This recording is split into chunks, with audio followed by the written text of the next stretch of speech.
Johnny गद्दार का नाम सुना है? नहीं तो बदलापुर का नाम तो सुना ही होगा, और वो नहीं तो अंधाधुन का नाम तो डेफिनेटली सुना होगा। तो इन सब मूवीज में कॉमन क्या है? कॉमन है डायरेक्टर श्रीराम राघवन, जिनका डायरेक्शन का स्टाइल और स्टोरी टेलिंग का स्टाइल एकदम ही यूनिक और डिफरेंट होता है। यूजुअली इनकी मूवी सस्पेंस थ्रिलर्स होती हैं, और अंधाधुन की अंधाधुन सक्सेस के बाद इन्होंने थ्रिलर जॉनर को एक अलग ही लेवल पे पहुंचा दिया है। तो ऐसी एक अलग सी स्टोरी और एक अलग सी जोड़ी को ये लेके आए हैं ऑन स्क्रीन पे, साथ में वो भी मेरी क्रिसमस मूवी के साथ। तो कैटरीना कैफ और Vijay Sethupathi starrer Merry Christmas finally release हो गई है, और जैसे इसका ट्रेलर देख के कुछ समझ नहीं आ रहा था, लेकिन लग रहा था कि हाँ ये मूवी अंधाधुन के लेवल की हो सकती है। तो पिक्चर की ड्यूरेशन 2.5 घंटे की है, और ये भी एक मिस्ट्री सस्पेंस थ्रिलर है, ट्विस्ट एंड टर्न्स है। बट रियल क्वेश्चन इज कि क्या ये अंधाधुन के लेवल की है या फिर इसने अंधाधुन के लेवल को भी बीट कर दिया है। तो स्टोरी विदाउट एनी स्पॉयलर्स है दो स्ट्रेंजर्स की, जो एक रात मिलते हैं, काफी सारी बातें करते हैं, काफी सारा टाइम स्पेंड करते हैं, लेकिन एक ऐसी अनएक्सपेक्टेड चीज हो जाती है जिससे दोनों की लाइफ एकदम बदल जाती है। कौन सही है, कौन गलत है, क्या चल रहा है। पिक्चर के पहले हाफ में तो कुछ समझ में नहीं आता, काफी सारी बातें हो रही हैं, इतने सारे कैरेक्टर्स होते हैं, पिक्चर को एक बिल्ड मिलता है, तो आप एक सेकंड भी मिस नहीं कर सकते, क्योंकि अगर एक भी सेकंड मिस हुआ तो आप इतनी एक्सट्रीम कंफ्यूजन में चले जाओगे कि आपको समझ में नहीं आएगा कि ये कैरेक्टर कहाँ से आ रहा है, ये क्यों हो रहा है, ये क्या चल रहा है। और क्योंकि ये दोनों जने क्रिसमस ईव के दिन मिलते हैं, तो इसीलिए मूवी में पूरी क्रिसमस वाइब है, और इसका टाइटल भी मेरी क्रिसमस है। अब सिंस ये मिस्ट्री सस्पेंस थ्रिलर है, तो फर्स्ट हाफ में तो काफी बिल्ड दिया गया, मतलब आपको ऐसा लगेगा कि आपका पेशेंस टेस्ट हो रहा है कि आप कितनी देर बैठ सकते हो बिना कुछ जाने, जहाँ पे आपको दो लोग दिखाए जा रहे हैं जिनकी बातों से आपको कुछ क्लूज नहीं मिल रहे हैं कि आगे क्या होने वाला है। तो फर्स्ट हाफ कुछ लोगों को काफी स्लो लग सकता है, लेकिन जस्ट बिफोर इंटरवल आपको एक ऐसा शॉक मिलेगा कि पूरे इंटरवल में आप उसी के बारे में सोचते रहोगे, और आपको आपके सारे आंसर्स मिलेंगे भी।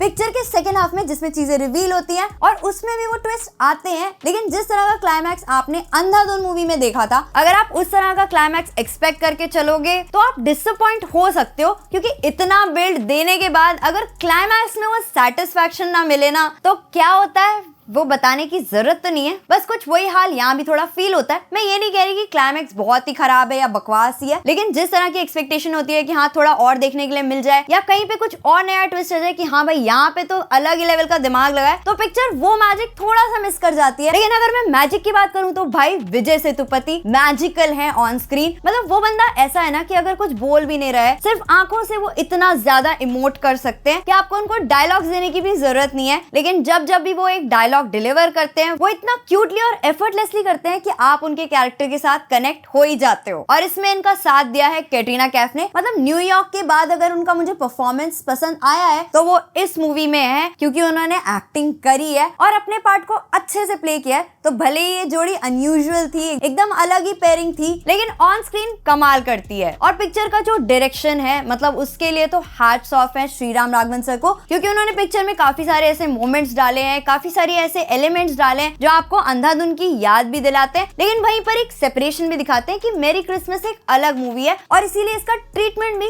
काफी अलग है। पिक्चर में बहुत सारे वन टेक शॉट्स हैं, स्पेशली एक डांस शॉट है जो कि देखने में बहुत एंजॉयबल है। और इसके अलावा अगर पिक्चर की कोई हाईलाइट है तो वो है इसका साउंड ट्रैक और इसका बैकग्राउंड म्यूजिक। पिक्चर में 4 गाने हैं, लेकिन ऐसे फील नहीं होते, और इसका बैकग्राउंड म्यूजिक जो टेंशन बिल्ड करता है ना, एक नंबर। और पिक्चर में 2 कैमियोज भी हैं, एक संजय कपूर का और दूसरा राधिका आप्टे का, लेकिन दोनों ही कैमियोज अपने आप को जस्टिफाई करते हैं। तो अब ये मूवी किसके लिए? देखो, अगर आपको मर्डर मिस्ट्री, सस्पेंस थ्रिलर्स या मिस्ट्री थ्रिलर्स में इंटरेस्ट है, देखना स्टार्ट किया है, ज्यादा मूवीज नहीं देखी है, और अगर विजय सेतुपति सर और कैटरीना कैफ को एक साथ एक स्क्रीन पे देखना चाहते हो और इनकी परफॉर्मेंसेस एंजॉय करना चाहते हो, तो ये मूवी आपके लिए है। और मूवी फैमिली फ्रेंडली है, सिर्फ एक किस का सीन है, तो ओवरऑल मूवी में ऐसा वैसा कुछ नहीं है। बाकी अगर ऑलरेडी बहुत सी मर्डर मिस्ट्रीज पहले देख चुके हो, मिस्ट्री थ्रिलर्स देख चुके हो, अंधाधुन के लेवल का कुछ एक्सपेक्ट कर रहे हो, तो ये मूवी आपके लिए नहीं है। क्योंकि देखो, अंधाधुन का जो क्लाइमैक्स था वो एक नेक्स्ट लेवल पे था, और उसकी एंडिंग के एक्सप्लेनेशंस तक हम ढूंढने यूट्यूब पर आए थे, तो वैसा कुछ मेरी क्रिसमस में नहीं है। ओवरऑल ये एक अच्छी मूवी है, लेकिन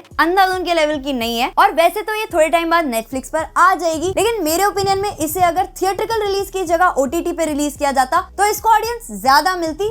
बाकी अगर आप मूवी देख चुके हो तो कैसी लगी आपको ये मूवी, या फिर अगर देखना चाहते हो तो कैसा लगा आपको ये रिव्यू, वो आप मुझे कमेंट सेक्शन में बता सकते हो। और अगर आप इसी तरह का कंटेंट और देखना चाहते हो तो वीडियो को लाइक कर सकते हो, चैनल को सब्सक्राइब कर सकते हो, बेल आइकन पे ऑल कर सकते हो, सो दैट हम जल्दी मिल सकें नेक्स्ट इंटरेस्टिंग वीडियो में। तब तक के लिए गुड बाय।